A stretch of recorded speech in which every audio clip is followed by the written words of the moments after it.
अंग्रेज़ों की गुलामी की बेड़ियां तोड़े हमें 75 साल हो गए हैं। ब्रिटिश हुकूमत ने भारत को जमकर लूटा, फिर भी हम आज बुलंदियों की ओर अग्रसर हैं। खरबों की दौलत लूटे जाने के बाद भी किसानों, उद्यमियों, अकादमिक जगत और युवाओं के बूते हम वैश्विक महाशक्ति बनने की राह पर हैं। स्वाधीनता के बाद स्वावलंबन के आधार स्तंभ को हम मजबूत कर रहे हैं। जिस ब्रिटेन ने हमें लूटा, हम उसी को पछाड़कर विश्व की शीर्ष 5 अर्थव्यवस्थाओं में शामिल हुए। अब प्रधानमंत्री नरेंद्र मोदी ने $5 ट्रिलियन यानी तकरीबन 375 लाख करोड़ रुपए की जीडीपी का लक्ष्य रखा है। हम करीब $3 ट्रिलियन की जीडीपी हासिल कर चुके हैं। यह जिजीविषा संबल देती है क्योंकि अंग्रेज ने हमें बेतरह लूटा था। कोलंबिया यूनिवर्सिटी प्रेस में प्रकाशित अर्थशास्त्री उत्सा पटनायक की रिसर्च में बताया गया है कि अंग्रेज किस तरह और कितना दौलत भारत से ले गए।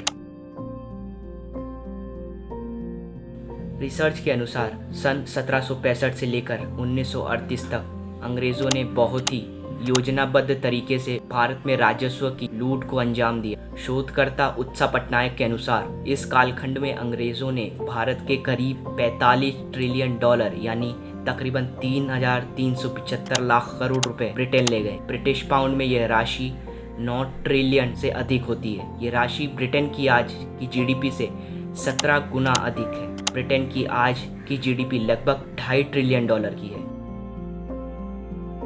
अंग्रेजों ने भारत से अकूत दौलत ले जाने को व्यापार का सहारा लिया। राज स्थापित करने से पहले ब्रिटेन कपड़ा और चावल का आयात भारत से करता था और इसका भुगतान चांदी से करता था। 1765 से चीजें बदलने लगी और ईस्ट इंडिया कंपनी भारत में कर वसूलने लगी। कंपनी इस कर संग्रह के करीब 1/3 रकम का इस्तेमाल भारतीय बाजारों से सामान खरीदने में करने लगी। दूसरे शब्दों में कहे तो कंपनी भारतीय बाजारों से खरीदे गए सामान की कीमत भारतीयों से वसूले गए कर से ही करती थी, यानी ब्रिटिश मुफ्त में ही सामान खरीदते थे। यह उस समय अंग्रेजों द्वारा देश में व्यापक पैमाने पर की जा रही अप्रोक्ष लूट थी, जिसका भारतीयों को लेश मात्र भी अंदाजा नहीं था, क्योंकि कर वसूलने वाले दूसरे थे और खरीदारी करने वाले दूसरे।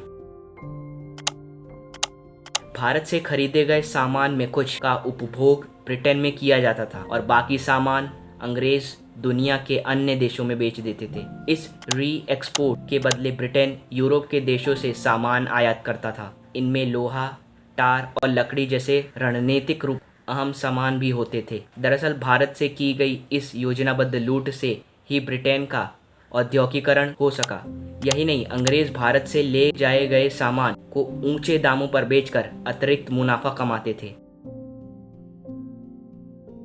बाद में ब्रिटिश हुकूमत ने भारतीयों को दूसरे देशों से सीधे व्यापार की छूट दे दी। इसमें खेल यह था कि विदेशी खरीदारों को भारतीय से खरीदे गए सामान का दाम अतः लंदन ब्रिटिश हुकूमत के पास ही चुकाना पड़ता था। विदेशियों को ब्रिटिश हुकूमत द्वारा जारी खास करेंसी स्पेशल काउंसिल बिल में ही भारतीयों से किए सौदे का भुगतान करना होता था। यह बिल यानी कि मुद्रा लंदन में सोना या चांदी देकर खरीदे जा सकते थे, यानी विदेशी खरीदार अंग्रेजों को सोना देते थे और बदले में खास ब्रिटिश करेंसी हासिल करते थे। जब भारतीय व्यापारी इन बिल को ब्रिटिश कार्यालय से बुनाते थे तो उन्हें भारतीय रुपए में भुगतान किया जाता था, जो ब्रिटिश हुकूमत ने कर के रूप में वसूले थे। इससे साफ है कि उन दिनों विदेशी व्यापारों को बदले जो सोना चांदी भारत आना चाहिए था, वो ब्रिटिश खजाने में जमा हो रहा था। भारतीय व्यापार सरप्लस में था, लेकिन अंग्रेज पूरी दुनिया को घाटा दिखाते थे। सारा फायदा तो ब्रिटिश खजाने में पहुंच रहा था। भारत को अपने आयात बिल चुकाने के लिए ब्रिटेन से उधार लेना पड़ता था। अंग्रेजों ने भारतीय जनता को कर्ज में डुबा दिया। ब्रिटेन ने लूटी गई सारी भारी रकम की मदद से चीन में घुसपैठ की। इस धन के जरिए 1857 की भारतीय क्रांति को भी दबाया गया। शोधकर्ता उत्सा पटनायक ने लूट की रकम और करीब 5% ब्याज जोड़कर करीब $45 ट्रिलियन की आंकड़ा दिया है।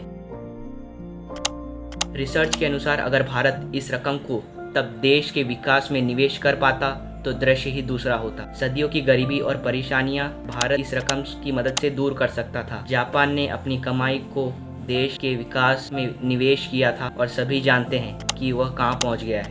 ब्रिटिश प्रधानमंत्री रहे डेविड कैमरून ने कहा था कि ब्रिटिश साम्राज्य में भारत को मदद ही मिली। हालांकि ब्रिटिश शासन में भारत में प्रति व्यक्ति आय नहीं बढ़ी।